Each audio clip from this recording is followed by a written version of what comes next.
दोस्तों, ये सामने जो आपको इतनी टेस्टी और हेल्दी डिश दिख रही है ना, उतनी ही चौंकाने वाली इसके पीछे की कहानी भी है। तो कहानी और इस टेस्टी डिश की रेसिपी को जानने के लिए वीडियो के अंत तक हमारे साथ बने रहे। तो हुआ यूँ कि आज हमारे घर में बगल की दो आंटी आई हुई थी। वो मम्मी से बोल रही थी कि आपकी बेटी कितनी गुणवान है, कितना टेस्टी खाना बना के खिलाती है आप लोगों को रोज नए नए तरह का। एक हमारी बेटी है जिसे पानी तक उबालने नहीं आता।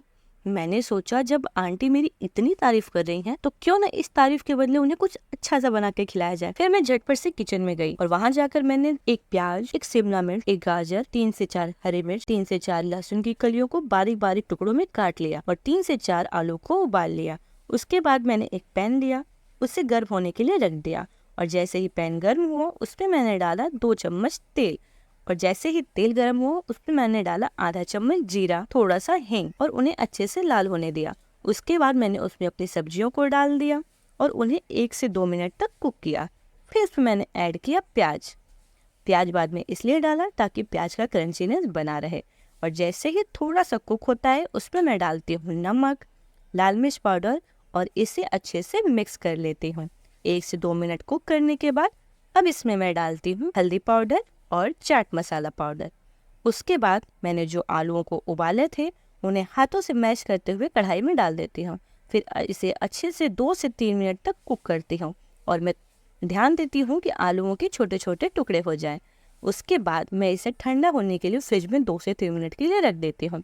फिर जैसे ही 2-3 मिनट हो जाते हैं मैं उन्हें बाहर निकाल लेती हूँ। फिर उसमें मैं डालती हूँ 2 बड़े चम्मच मैदा और उसे अच्छे से हाथों से मिक्स कर लेती हूँ। और थोड़ा सा क्रीमी फ्लेवर लाने के लिए मैं इसमें थोड़ा सा चीज़ भी ग्रेट करके डाल देती हूँ। उसके बाद मैं बनाती हूँ अपना ब्रेड क्रम्स।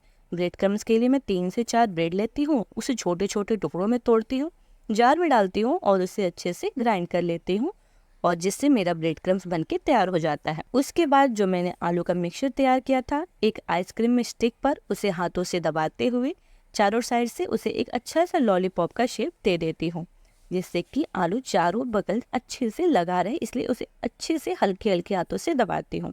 और जैसे ही मेरे सारे स्टिक तैयार हो जाते हैं फिर मैं उसे अच्छे से मैदे के घोल से कोट कर लेती हूँ। उसके बाद उसे डालती हूँ ब्रेड क्रम्स में और अच्छे से हल्के हाथों से दबाते हुए ब्रेड क्रम्स को उसके चारों साइड में अच्छे से लगा लेती हूँ। जैसे ही सारे स्टिक बनके तैयार होते हैं फिर मैं तेल गरम करती हूँ और उसे धीरे से कढ़ाई में डाल देती हूँ और जैसे ही एक साइड का अच्छे से गोल्डन ब्राउन हो जाता है फिर मैं उसको पलट देती हूँ, जिससे कि दूसरी साइड भी अच्छे से गोल्डन और ब्राउन हो जाए और जिससे वो बहुत ही क्रिस्पी बनेगी। तो दोस्तों, इस तरीके से मैं सारे वेज लॉलीपॉप को बहुत ही अच्छे से तैयार कर लेती हूँ।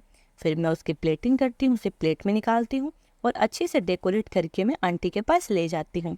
तो जैसे ही मैं सारे लॉलीपॉप को लेके जाती हूँ, आंटी बड़े मन से खाती हैं और मेरी बहन वहाँ खड़ी होकर हंसते हुए मुझे देख रही होती है। मैं सोचती हूँ ये हंस क्यों रही है। तो आंटी के जाने के बाद मैं अपनी बहन से पूछती तुम हंस क्यों रही थी।